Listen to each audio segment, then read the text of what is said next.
ওমানের সালালা বন্দরে ড্রোন দিয়ে হামলার ঘটনায় ব্যাপক আতঙ্ক ছড়িয়েছে দেশটিতে। এমন ভয়াবহ দৃশ্য সালালায় আগে দেখা যায়নি বলে মন্তব্য করছেন সেখানে বসবাসরত প্রবাসী ও বাসিন্দারা। কর্তৃপক্ষ জানিয়েছে কয়েকটি ড্রোন বন্দরের জ্বালানি সংরক্ষণ ট্যাঙ্কে আঘাত করলে এই বিস্ফোরণ ঘটে। বুধবার নিরাপত্তা সূত্র জানায় একাধিক মানববিহীন আকাশযান সালালা বন্দরের আশপাশের এলাকা লক্ষ্য করে পাঠানো হয়েছিল।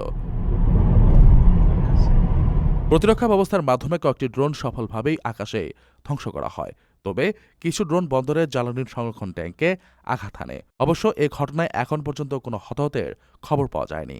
এদিকে এই ঘটনার পরপরই ইরানের রাষ্ট্রপতি মাসুদ পেজেশকিয়ানের সাথে ফোনে কথা বলেছেন ওমানের সুলতান হাইথাম বিন তারিক। আলাপে তিনি ওমানি ভূখণ্ডের বিরুদ্ধে চলমান হামলার প্রতি তার অসন্তোষ ও নিন্দা জানিয়ে অবিলম্বে হামলা বন্ধের দাবি করেন। এছাড়া তিনি চলমান সংঘাতে তার দেশে নিরপেক্ষ অবস্থান পুনর্ব্যক্ত করে নিশ্চিত করেন যে ওমান তার নিরাপত্তা ও স্থিতিশীলতা বজায় রাখার জন্য প্রয়োজনীয় সকল ব্যবস্থা গ্রহণ করবে। প্রবাসীদের জন্য নির্মাণ হচ্ছে দেশের প্রথম স্মার্ট সিটি, যেখানে থাকছে স্কুল, মসজিদ, হাসপাতাল, সুইমিং পুল, হেলিপ্যাড, পাঠাগার, জিম, সুপারমার্কেট, শিশু পার্ক সহ সকল নাগরিক সুবিধা। মাত্র ৩০ লাখ টাকা বিনিয়োগে মিলছে আকর্ষণীয় ফ্ল্যাট। প্লাটিনাম ইনভেস্টরদের জন্য ঢাকা বিমানবন্দরে ভিআইপি প্রোটোকল সুবিধা।